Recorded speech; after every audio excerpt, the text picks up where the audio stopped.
Bonjour à toutes et à tous et bienvenue sur Scotch Universe. Aujourd'hui, on se retrouve pour parler de la nouvelle série de Marvel Animation, Eyes of Wakanda. Alors, cette nouvelle série a pour but de remettre au goût du jour tout simplement les lores du Wakanda, mais aussi le côté animation de Marvel Studios qui a été un petit peu mis de côté. Est-ce que c'est un flop? Est-ce que c'est une réussite? Eh bien, on va voir ça ensemble. C'est Scoto.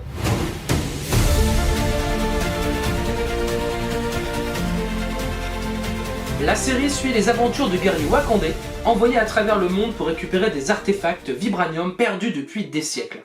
Chaque épisode explore une époque, une région différente et propose une mission autonome, un peu à la manière d'une anthologie série, tout en gardant un fil rouge en continu par rapport à tous ces épisodes. La série est composée de 4 épisodes et le producteur officiel est Ryan Coogler, tout simplement celui qui a fait Black Panther 1 et Black Panther 2, Wakanda Forever. Alors faites attention, il risque d'y avoir des spoils, alors si vous n'avez pas vu la série, ne regardez pas cette vidéo. Ou si vous n'avez pas peur des spoils, regardez cette vidéo. Pour les points qui fonctionnent, l'animation est très bien réussie. On voit que Marvel a pris des risques en faisant une animation un peu couleur pastel et parfois un peu enfantin. On retrouve quelques styles graphiques qu'on peut retrouver dans la série What If, même si on s'en éloigne, donc la série Eyes of Wakanda a son propre style graphique et style d'animation, ce qui rend la série plutôt agréable à regarder. Ce qui marche aussi dans la série, c'est l'exploration du lore des Wakandais. Tout simplement, en fait, on va suivre ce qu'on appelle des chiens de guerre, donc des personnes qui vont être espions à plusieurs endroits sur la planète, qui ont tout simplement pour mission de récupérer des artefacts volés ou perdus du Wakanda. Et les épisodes vont traverser différentes époques.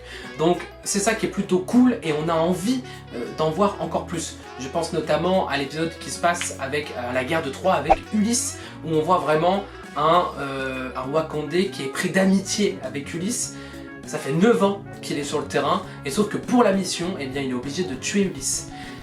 C'était très poignant. J'aurais aimé en avoir un peu plus, même si 30 minutes d'épisode, ça suffit amplement. Ce qui pêche un peu, eh bien, on a l'introduction du Iron Fist. Alors, c'est pas Danny Rand, c'est un autre personnage, une femme. Alors, le personnage est fantastique, c'est génial, l'animation est très cool. L'épisode 3, alors il est même un peu enfantin. Il est moins violent que le premier, notamment, où quelqu'un se reçoit une hache sur la tête. Mais j'ai trouvé le personnage d'Iron Fist super cool, je suis juste un peu déçu qu'on l'ait introduit dans Eyes of Wakanda, parce que du coup personne ne va le voir, parce que très peu de personnes vont regarder la série. Et surtout, est-ce qu'ils vont le réutiliser dans le MCU ? Un autre problème aussi avec cette série, c'est le ton qui va parfois être inégal. On a des épisodes qui sont très sérieux, notamment le premier épisode où on a un vrai antagoniste, et les autres où c'est plus anecdotique. Je repense notamment à l'épisode 3 qui lui va être un peu plus enfantin, avec une résolution très simple en mode « Ah en fait non, c'était un exercice d'évacuation », assez facile. Et le dernier épisode qui est tout simplement explosif, avec remontée dans le temps et une connexion avec le MCU directement, avec le premier Black Panther.